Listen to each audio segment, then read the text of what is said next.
Bonjour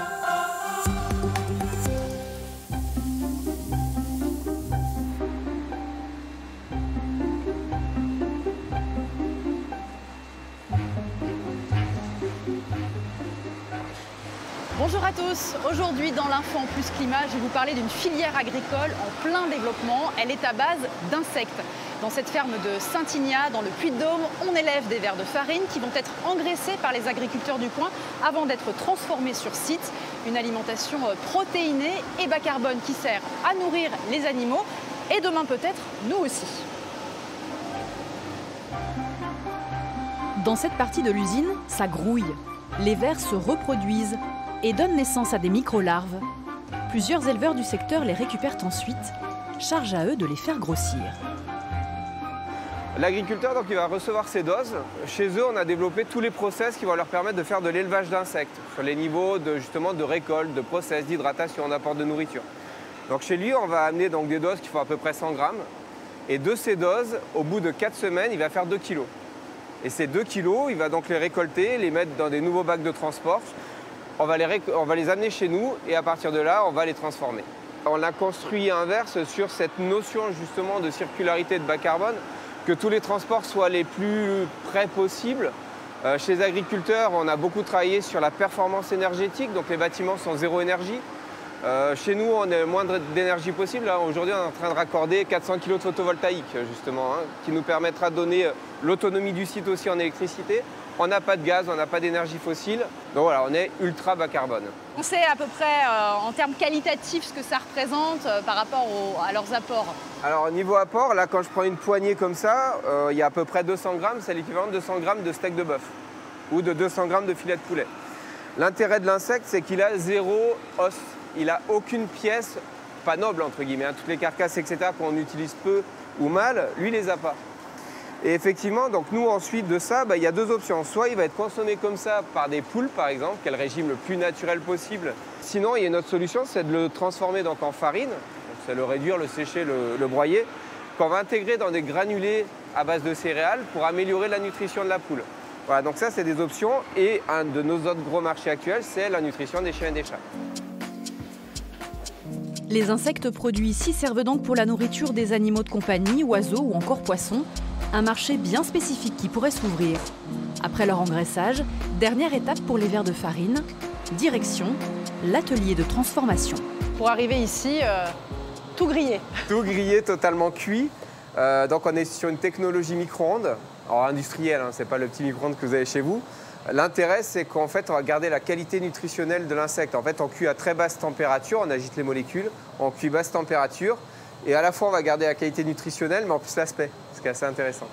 Est-ce qu'on peut imaginer aujourd'hui que cette nourriture, elle sert pour les animaux, mais que demain, elle puisse évoluer, peut-être aussi chez vous, pour de la nourriture pour nous, pour les humains? C'est extrêmement riche en protéines de qualité, avec des acides aminés complets, comme un profil de viande, des acides gras oméga 3, oméga 6 qui sont super aussi pour la santé humaine. Et effectivement, ça peut être une approche. Alors, nous, on a des études en cours sur notamment la dénutrition, malnutrition ou les profils sportifs qui sont en recherche de protéines et de protéines durables et nutritionnelles. Alors, dénutrition notamment pour les personnes âgées, c'est ça? C'est exactement ça. Et sur quoi vous travaillez exactement? Alors là, on a un protocole avec l'INRAE justement pour bien caractériser finement ces protéines sur des protocoles standardisés. C'est le protocole de la FAO pour justement pouvoir catégoriser cette protéine versus les protéines habituellement utilisées pour la dénutrition, notamment les protéines de lait ou les protéines d'œufs. À l'université de Clermont-Ferrand, nous avons rencontré Marine Guignot. Bonsoir. Bonsoir. Chargée de recherche en nutrition humaine. Les protéines, par leur apport en acides aminés, sont indispensables au bon fonctionnement de notre métabolisme.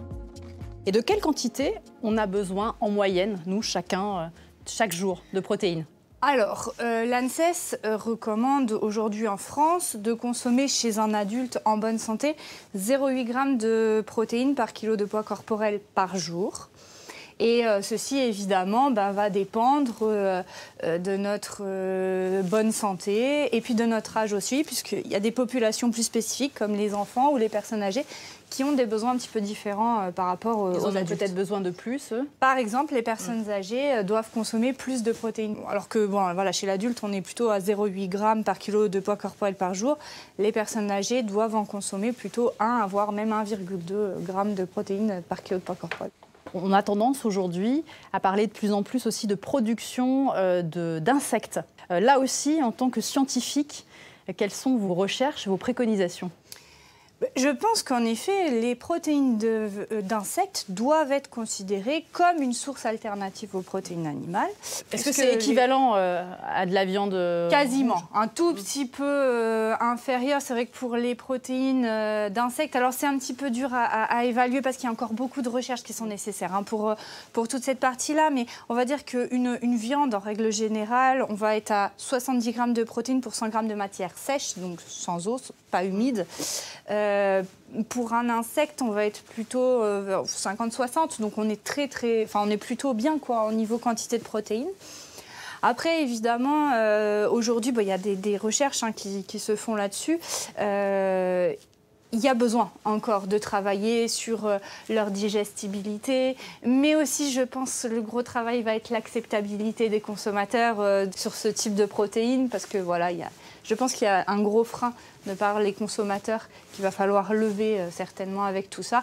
Et au niveau santé, il va falloir encore une fois travailler sur la digestibilité, qu'est-ce que ça peut nous apporter, sur le plan sanitaire aussi.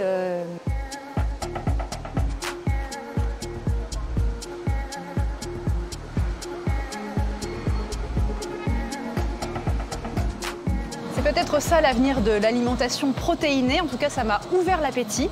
Je vais donc goûter ces petits insectes. Et puis, je vous dis à très bientôt dans l'Info en Plus Climat. Et on y va. Et c'est plutôt bon.